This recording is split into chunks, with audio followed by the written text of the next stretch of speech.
என்னுடைய சூழ்நிலை நான் அவரை ஆராதிப்பதற்கு டிக்டேட் பண்ணக்கூடாது. சூழ்நிலை நல்லா இருக்கிறனால நான் ஆராதிப்பேன், சூழ்நிலை எனக்கு சரியில்லைன்னா ஆராதிக்க மாட்டேன்னு கிடையாது. நான் என் சூழ்நிலை எப்படி இருந்தாலும் சரிதான், என் உணர்வுகள் எப்படி இருந்தாலும் சரிதான், அவர் ஆராதிப்பேன்னா அவர் ஆண்டவர். கர்த்தர் சாத்தானை நோக்கி, என் தாசனாகி யோபின் மேல் கவனம் வைத்தாயோ? உத்தமனும் சன்மார்க்கனும் தேவனுக்கு பயந்து பொல்லாப்புக்கு விலகுவனுமாகிய அவனை போல் பூமியில் ஒருவனும் இல்லை என்றார். ஆதாம் பாவம் செஞ்சதன் விளைவாக ஆதாமுடைய இடத்துல சாத்தான் நின்று கர்த்தர்ட்ட பேசுறான். அப்ப கர்த்தர் வாலண்டியரா யோபுடைய டாபிக் எடுத்து சாத்தான்ட்ட பேசுறாரு. டாபிக் எடுக்கிறது யாரு? கர்த்தர் தான் எடுக்கிறாரு. அவன் பாடு நிற்கும் போது பேசாம யோபு பத்தி பேசாம இருக்கலாம். இவர் டாபிக்கை அடுத்து, யோபு நீ கவனிச்சு பாத்தியா? அப்படியா? எந்த யோபு தெரியலையே, நிறைய யோபு இருக்காங்களே, எந்த அப்படி கேட்கல. அவன் ஏற்கனவே கண் வச்சுட்டான். அவனுடைய கவனம் இவன் மேல விழுந்துருச்சுன்னு ஏற்கனவே தெரியுது. அதனாலதான் கீழே கரெக்டா சொல்றான். அவனுக்கு எல்லாவற்றையும் நீ ஆசீர்வதிச்சிருக்கிறீரு, அவனை வீட்டை சுத்தி வேலி அடிச்சு வச்சிருக்கிற, அத்தனை டீட்டெயில் அவனுக்கு தெரியுது. கண் வைத்தான்னா அவன் மேல நீ கண்ணு வச்சிருக்க. அப்புறம் சொல்றான், சும்மாவா ஆராதிக்கிறான்? ஆராதிக்கிறாங்கிறீங்க, சும்மாவா ஆராதிக்கிறான்? அவனுக்கு நிறைய கோடியோடியா கொட்டி கொடுத்துருக்கீங்க, அவன் சம்பத்தை எல்லாம் ஆசீர்வச்சிருக்கீங்க, வேணா சொத்தை எடுத்து பாருங்க, ஆராதிக்கிறான்னு பார்ப்போம். கர்த்தர் எடுக்கிறது கிடையாதுங்க, ஆனா கர்த்தரை சோதிக்கிறான். இவன் பயப்பட்டதுனால எல்லாமே போகுது. எந்த காரியத்தில் பயப்படுகிறோமோ அதில் கர்த்தருடைய கரம் இருக்காது. ஏன்னா பயப்படும் போது பிசாசுடைய அழிக்கிற சக்திக்கு நான் என்னை ஈல்டு பண்றேன், எல்லாமே போகுது. யோபு பத்தி வேதம் சொல்லுகிறது, சகல கிழக்கித்தி புத்திரர்களும் யோபு பணக்காரன்.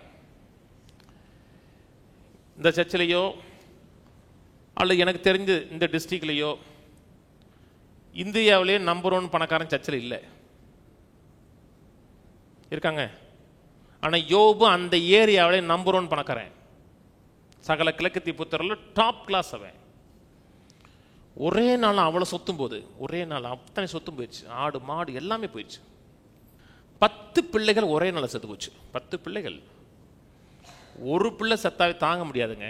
10 பிள்ளைகள் செத்து போச்சுங்க. துதிக்கக்கூடிய உணர்வே இருக்காது. அவன் என்ன சொன்னான் தெரியுமா? 20ஆம் வசனம் போடுமா. அப்படி யோபு எழுந்திருந்து தன் சால்வையை கிழித்து தன் தலையை சிரைத்து தரையில விழுந்து பணிந்து, நிர்வாணியா என் தாயின் கற்பத்திலிருந்து வந்தேன், நிர்வாணியா எவ்விடத்துக்கு திரும்புவேன். கர்த்தர் கொடுத்தார், கர்த்தர் எடுத்தார், கர்த்தருடைய நாமத்துக்கு சோத்திரம். துதிச்சான். ஏன் கிழிக்கிறான்னா வேதனை, சொல்லி முடியாத வேதனை, ஆற்ற முடியாத வேதனை. அத்தனையின் மத்தியிலையும் துதிக்கக்கூடிய உணர்வு இல்லை, துதிக்கக்கூடிய சூழ்நிலையும் இல்லை. சால்வை கிழித்து தலையை சிரைத்து தரையிலே விழுந்து பணிந்து கர்த்தருக்கு சோத்திரம் பண்ணான். எனக்கு இவ்வளவு இருந்துச்சு இல்லைங்கிறதுனால நான் அவரை துதிக்கல. அவர் தேவன், அவர் என்னை சிருஷ்டித்தவர், என்னை படைத்தவர் அப்படின்னு கர்த்தரை துதிக்கிறாங்க. இழப்புக்காக கர்த்தரை துதிக்கலங்க. அப்படி ஒரு போதனை வந்துச்சுங்க. இழந்ததுக்காக துதிங்க, நோய்க்காக துதிங்க, தலைவலி வந்ததுக்காக துதிங்க, கால் வலி வந்ததுக்கு, அப்படி ஒரு போதனை வந்துச்சு. அப்படி சொல்லலை, அது பிசாசுடைய வேலை. அத்தனையின் மத்தியிலும் கர்த்தரை துதிக்கிறான். ஏன் துதிக்கிறான்னா அவர் துதிக்கப்படத்தக்கவர், ஸ்தோத்திரிக்கப்படத்தக்கவர். என்னுடைய சூழ்நிலையை நான் அவரை ஆராதிப்பதற்கு டிக்டேட் பண்ணக்கூடாது. சூழ்நிலை நல்லா இருக்கிறனால நான் ஆராதிப்பேன், சூழ்நிலை எனக்கு சரியில்லைன்னா ஆராதிக்க மாட்டேன்னு கிடையாது. நான் எனக்கு சூழ்நிலை எப்படி இருந்தாலும் சரிதான், என் உணர்வுகள் எப்படி இருந்தாலும் சரிதான், அவர் ஆராதிப்பேன்னா அவர் ஆண்டவர். யோபுலாம் மனுஷனா கிடையாதுங்க, வேற மாதிரி மனுஷங்க. அவன் சிறையிருப்ப கர்த்தர் திருப்பதுக்கு வழிவாசல் உண்டாச்சு. 2ஆம் அதிகாரம் அடுங்க, யோபு 2:9. அப்பொழுது அவன் மனைவி அவனை பார்த்து, நீ இன்னும் உடைய உத்தமத்தில் உறுதியாய் நிற்கிறீரோ? தேவனை தூசித்து ஜீவனை விடும்.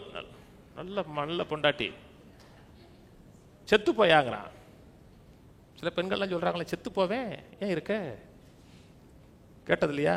நான் கேட்டிருக்கேன். செத்து போயா ஏன் இருக்க? அப்படி ஒரு ஆளு. சும்மா செத்து போகாத, கடவுளை சபிச்சு செத்துப்போ. இத்தனை மனைவியின் மத்தியில் ஒருத்தர் ஆராதிக்கிறான்னா அவனுக்கு வந்து கோயில் கட்டலாங்க.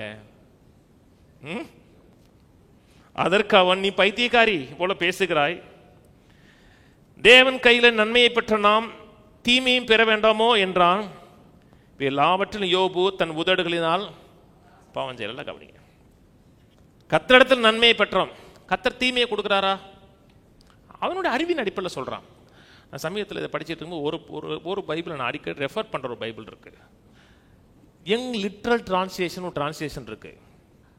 And he saith unto her, saithana said unto her, as one of the foolish women speaketh, thou speakest. இது பழைய English. speakest, yeah, the good we receive from God and the evil we do not receive. என்ன சொல்றாருன்னா, கர்த்தரிடத்தில் நன்மையை பெற்றோம், தீமையை கர்த்தரிடத்தில் பெறலங்கிறார். இது எனக்கு ரொம்ப பிடிக்குது. நான் சொல்லலைங்க, இவர் புதுசாக சொல்லுவார் அப்படி சொன்ன, நான் சொல்லவே இல்லை. இது வந்து யங் லிட்ரல் சொன்னதை நான் வாசிக்கிறேன். எனக்கு அதில் நம்பிக்கை இல்லை. உங்கள் நீங்கள் எத்தனை மொழிபெயர்ப்பு அதை எடுத்து போய்க்கலாம், நான் இதை எடுத்துக்கிறேன். கர்த்தரிடத்தில் நன்மையை பெற்றோம், கர்த்தரிடத்தில் தீமையை பெறலை. ஆனால் ஒரு தீமையான காரியங்கள் எனக்கு நடந்தால் கூட நான் கர்த்தரை துதிக்கிறதை நான் விட மாட்டேன். என்ன, என்னுடைய உணர்வுகளும் என்னுடைய சூழ்நிலைகளும் கர்த்தரை துதிப்பதற்கு எனக்கு அறிவை கொடுக்கக்கூடாது. நான் கர்த்தரை ஏன் துதிக்கிறேன்னா, என்னுடைய சூழ்நிலைகள் அல்ல, அவர் கர்த்தர் என்பதை குறித்த அறிவு எனக்கு இருக்கு, அவர் ஆண்டவர் என்பதை குறித்த அறிவு இருக்கிறது, அதனால நான் துதிக்கிறேன். நான் சொன்னது புரியுதுங்களா? துதிக்கும் போது சூழ்நிலைகள் மாறும், கர்த்தர் அந்த சூழ்நிலையில வேலை செய்வதற்கு வாய்ப்பு உண்டாகும்.